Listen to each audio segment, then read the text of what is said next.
Sir पूरा खाली हो और दाढ़ी में बाल ही बाल हो तो सबसे पहले मन में ख्याल आता है ना कि काश ये सारे बाल मेरे सर पे होते।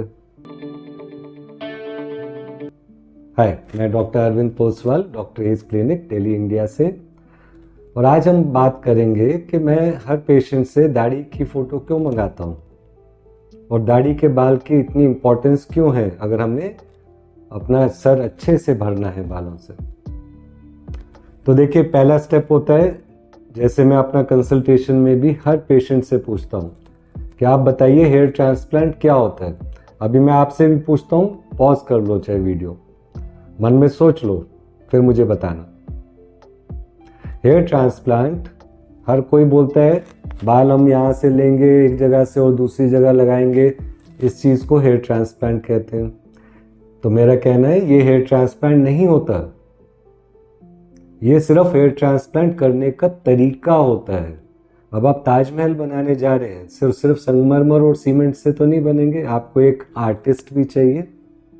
उसी तरह हेयर ट्रांसप्लांट का असल डेफिनेशन है, हेयर ट्रांसप्लांट ऐसा आर्ट और ऐसा सर्जरी है जिससे आप अपनी मनचाही हेयर लाइन और मनचाही हेयर लुक पा सकते हैं।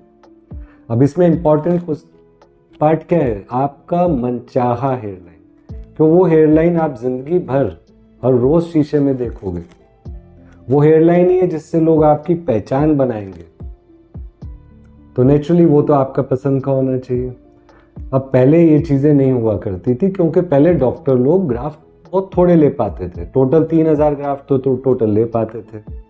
मैं बात कर रहा हूँ सन 2000 से सन 2015 तक की, और हम अपने क्लिनिक की बात नहीं कर रहे।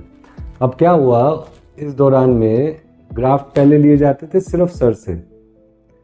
2006 में दुनिया का पहला सर्जरी, जहाँ तक मुझे मालूम है वो पहला ही सर्जरी था, डॉक्यूमेंटेड भी, हम लोगों ने इंडिया में किया, जिसमें हमने दाढ़ी के बाल सर पे लगाए और वो हो गए अच्छे से जैसा हमें एक्सपेक्टेशन था, और यहाँ हीलिंग भी बढ़िया से हुआ।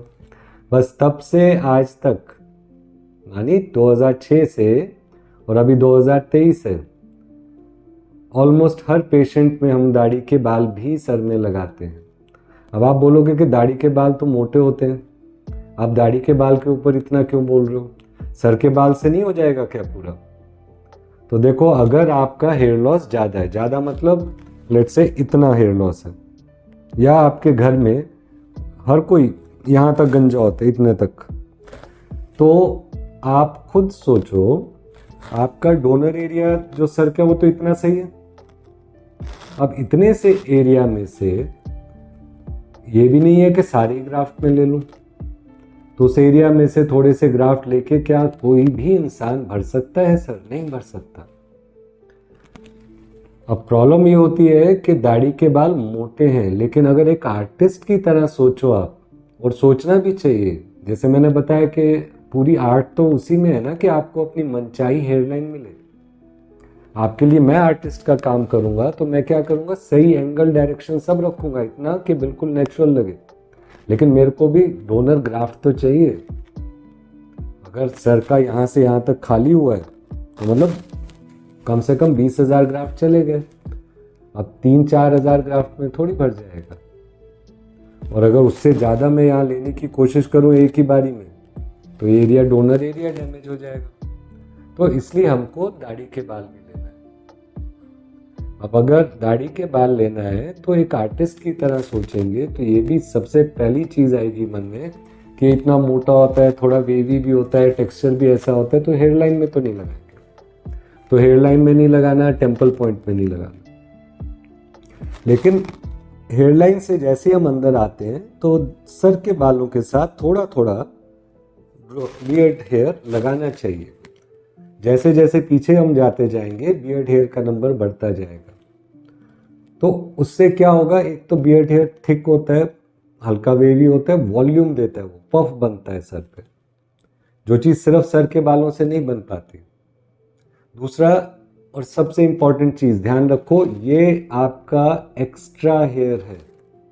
जो मैं कई बार बोलता हूँ कि ये आपकी जायदाद है, ये आपकी एफडी है जो भगवान ने दी, कुदरत ने दी, कि हाँ जब मेरे बाल खाली होगा सर पे तो मैं यहाँ से भरवा लूँगा। तो उस तरह से सोचो, अगर इतना ज़्यादा हम दाढ़ी के चक्कर में लगेंगे तो सर ऊपर खाली रह जाएगा।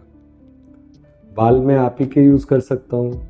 अब ये होता है कि दाढ़ी में इतना कितना ग्राफ्ट मिलेगा जो मैं बार बार दाढ़ी दाढ़ी बोले जा रहा हूँ।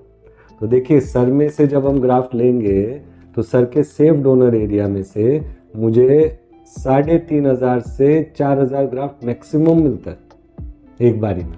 एक बार और कर सकता हूँ दूसरी बार, लेकिन वो अपर लिमिट है।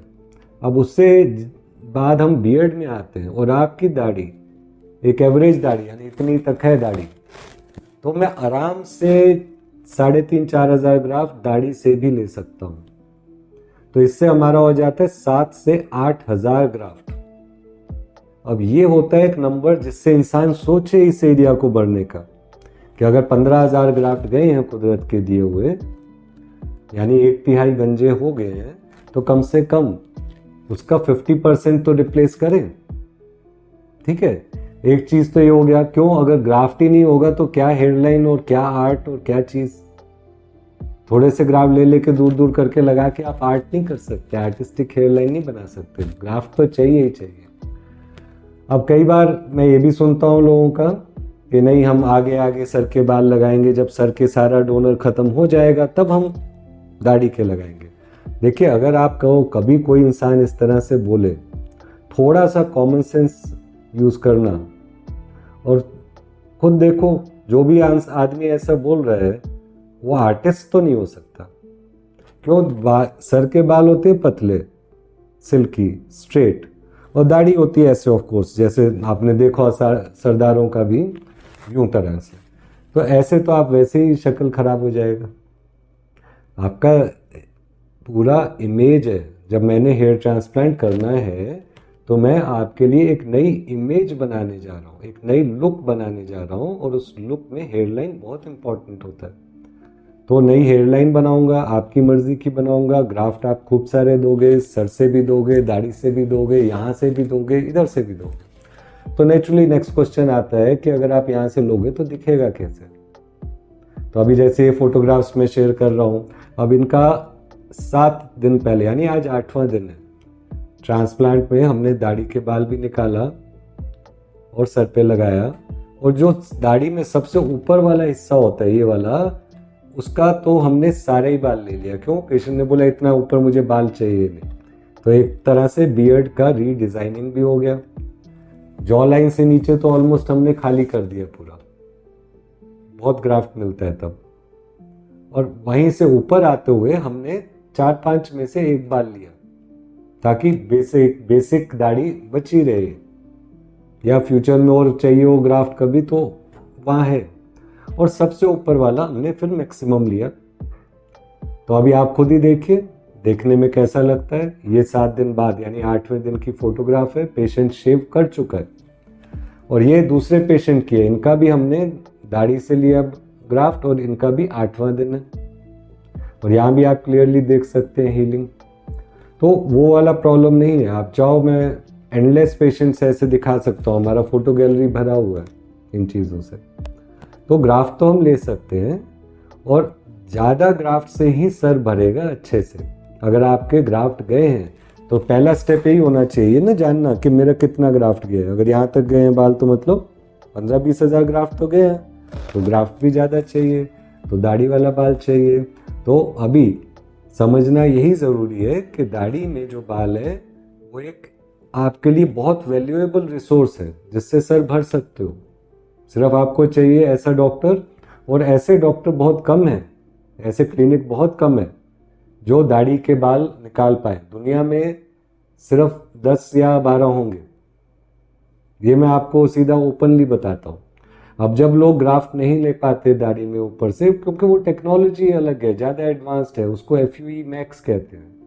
अब वो एडवांस टेक्नोलॉजी नहीं है तो यहाँ से नहीं ले पाएंगे, तो नेचुरली फिर कई बार यहाँ पे ऊपर सिरे से लेते हैं, अनसेफ एरिया से, वो भी गलत बात है।